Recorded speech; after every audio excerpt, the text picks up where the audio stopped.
Section 4 of the Glories of Mary by St. Alphonsus Liguori. Part 1, Chapter 1. Salve Regina, Mater Misericordiae. Hail Queen, Mother of Mercy. Section 4. Mary is also Mother of penitent sinners. Mary assured St. Bridget that she was mother not only of the just and innocent, but also of sinners, provided they wished to amend. When a sinner becomes penitent and throws himself at her feet, he finds this good Mother of mercy more ready to embrace and aid him than any earthly mother could be. This St. Gregory wrote to the Princess Matilda: "Desire to cease from sin, and I confidently promise you, you will find Mary more prompt than an earthly mother in thy behalf."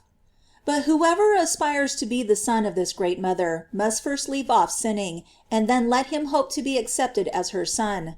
Richard, commenting upon the words, "Then rose up her children," remarks, that first the word rose up, surrexerunt, and then children, filii, because he cannot be a son of Mary who does not first rise up from the iniquity into which he has fallen. For, says St. Peter Chrysologus, he who does works contrary to those of Mary, by such conduct denies that he wishes to be her son. Mary is humble, and will he be proud? Mary is pure, and will he be impure? Mary is full of love, and will he hate his neighbor? He proves that he is not, and does not wish to be the son of his holy mother, when he so much disgusts her with his life.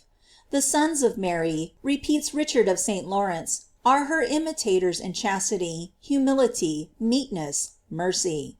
And how can he who so much disgusts her with his life dare to call himself the son of Mary? A certain sinner once said to Mary, "Show thyself a mother," but the Virgin answered him, "Show thyself a son." Another, one day, invoked this divine mother, calling her Mother of Mercy, but Mary said to him, "When you sinners wish me to aid you, you call me Mother of Mercy, and yet by your sins make me the mother of misery and grief." He is cursed of God that angereth his mother. His mother, that is Mary, remarks Richard.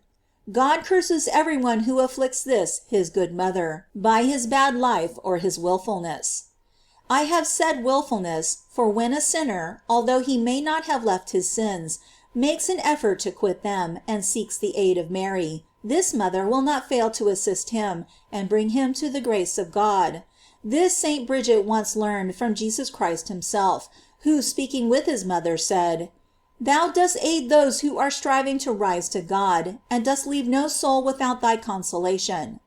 While the sinner, then, is obstinate, Mary cannot love him.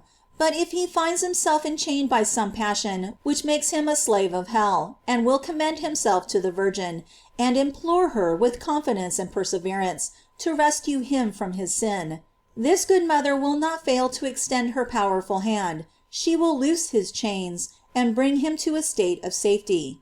It is a heresy, condemned by the Sacred Council of Trent, to say that all the prayers and works of a person in a state of sin are sins. St. Bernard says that prayer is the mouth of a sinner, although it is without supernatural excellence, since it is not accompanied by charity, yet is useful and efficient in obtaining a release from sin. For, as St. Thomas teaches, the prayer of the sinner is indeed without merit, but it serves to obtain the grace of pardon. For the power of obtaining it is based not upon the worth of him who prays, but upon the divine bounty, and upon the merits and promise of Jesus Christ, who said, "Every one that asketh, receiveth." The same may be said of the prayers offered to the Divine Mother.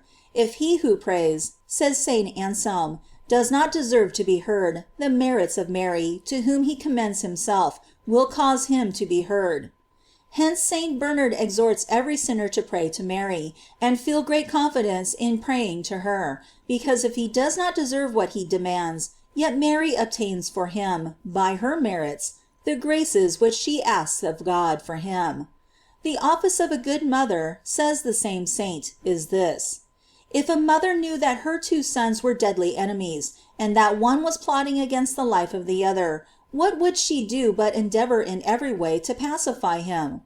Thus, says the saint, Mary is mother of Jesus and mother of man. When she sees anyone by his sin an enemy of Jesus Christ, she cannot endure it, and makes every effort to reconcile them. Our most indulgent Lady only requires the sinner to commend himself to her, and have the intention to reform.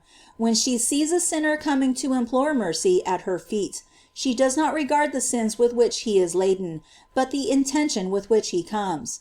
If he comes with a good intention, though he have committed all the sins in the world, she embraces him, and this most loving mother condescends to heal all the wounds of his soul, for she is not only called by us the Mother of Mercy, but she really is such, and shows herself such by the love and tenderness with which she succors us. The Blessed Virgin herself expressed all this to Saint Bridget, when she said to her: "However great may be a man's sins, when he turns to me, I am immediately ready to receive him. Neither do I consider how much he has sinned, but with what intention he comes, for I do not disdain to anoint and heal his wounds, because I am called, and truly am, the Mother of Mercy." Mary is the mother of sinners who desire to be converted, and as a mother she cannot but compassionate them, and it even seems that she regards the woes of her poor children as her own. When the woman of Canaan implored Jesus Christ to liberate her daughter from the demon which tormented her, she said: "Have mercy on me, O Lord, thou Son of David. My daughter is grievously troubled by a devil." But as the daughter, not the mother, was tormented by the devil, it would seem that she should have said: "O Lord, have mercy on my daughter," not "Have mercy upon me." But no, she said, "Have mercy upon me," and with reason, for all the miseries of children are felt as their own by their mothers. Exactly thus Mary prays God, says Richard of St. Lawrence, when she commends to him a sinner who has recommended himself to her: "Have mercy upon me." It is as if she said to him: "My Lord, this poor creature, who is in sin, is my child. Have pity on him, not so much on him as on me, who am his mother." Oh, would to God that all sinners would have recourse to this sweet mother, for all would certainly be pardoned by God. "Oh Mary," exclaims St. Bonaventure, in wonder, "thou dost embrace, with maternal affection, the sinner who is despised by the whole world. Neither dost thou leave him until he is reconciled to his judge." The saint here intends to say that the sinner who remains in sin is hated and rejected by all men, even insensible creatures. Fire, air, the earth would punish him, and inflict vengeance upon him in order to repair the honor of their insulted Lord.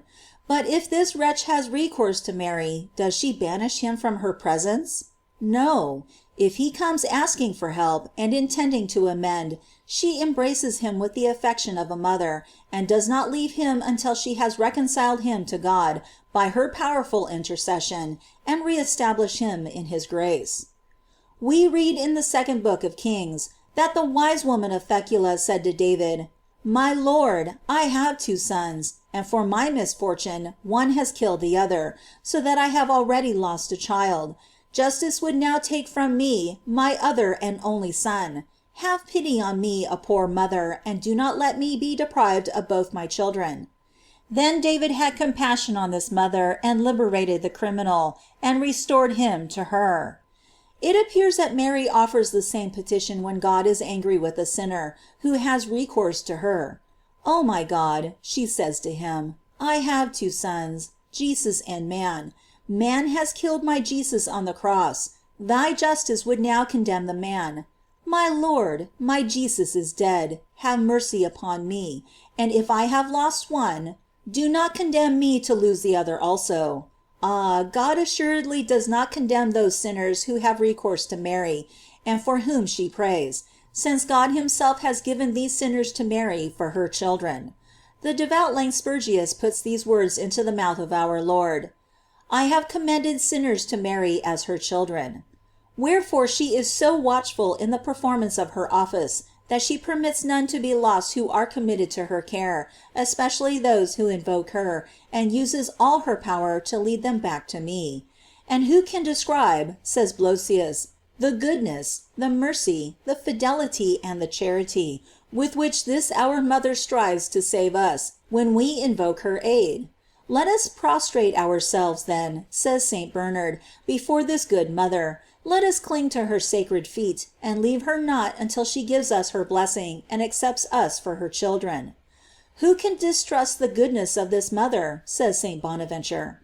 Though she should slay me, I will hope in her, and, confident in my trust, I would die near her image and be saved. And thus should every sinner say who has recourse to this kind mother: O my Lady and Mother, I deserve for my faults that thou shouldst banish me from thy presence, and shouldst punish me for my sins. But even if thou shouldst cast me off and slay me, I shall never lose confidence in thee and in thy power to save me. In thee I entirely confide, and if it be my fate to die before some image of thine, recommending myself to thy compassion, I should have a certain hope of my salvation, and of going to praise thee in heaven, united to all thy servants who call upon thee for aid in death, and are saved. Let the following example be read, and let the reader judge if any sinner can distrust the mercy and love of this good mother, if he has recourse to her. Example.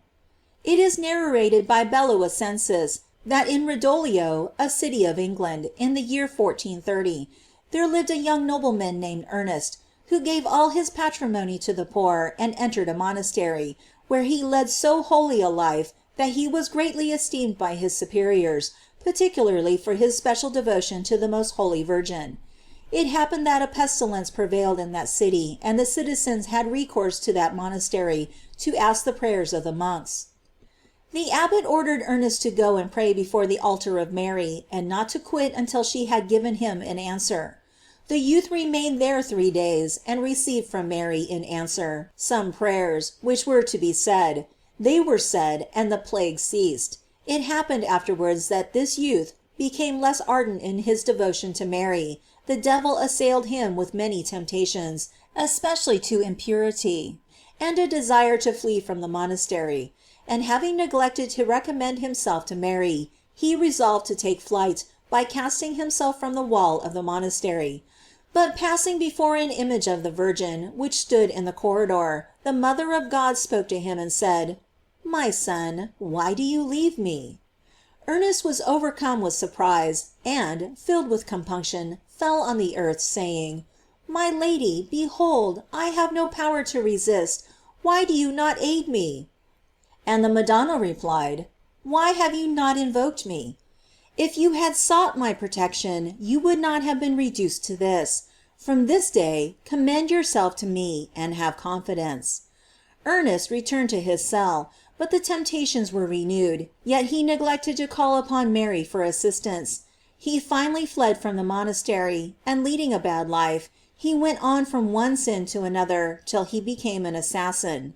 He rented an inn, where in the night he murdered unfortunate travelers and stripped them of all they had.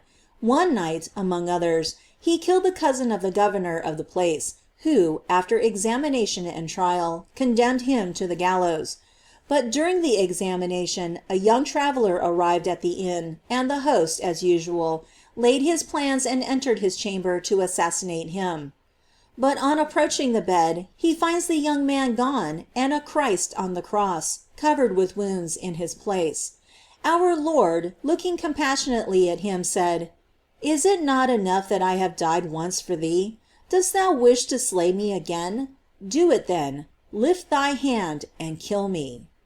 Then the poor Ernest, covered with confusion, began to weep and exclaimed, "O Lord, behold me ready to return to thee, who hast shown me so much mercy." He immediately left the inn to go back to the monastery and do penance, but the officers of justice overtook him on the way, and he was carried before the judge, and in his presence confessed all the murders he had committed. He was at once condemned to death, without even being allowed time for confession.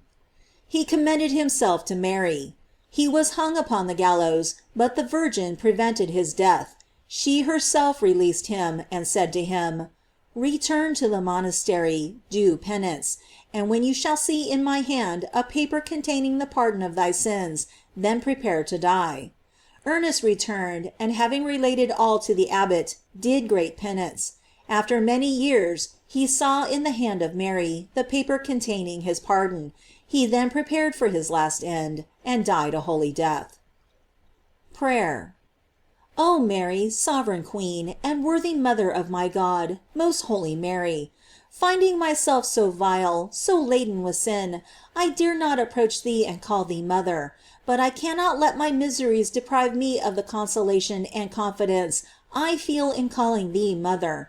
I know that I deserve to be rejected by thee, but I pray thee to consider what thy Son Jesus has done and suffered for me, and then cast me from thee if thou canst. I am a poor sinner, who, more than others, have despised the divine majesty, but the evil is already done. To thee I have recourse. Thou canst help me. O my Mother, help me. Do not say that thou canst not aid me, and dost obtain whatever thou desirest from thy God. If then that thou sayest that thou canst not help me, at least tell me to whom I must have recourse for succor in my deep distress.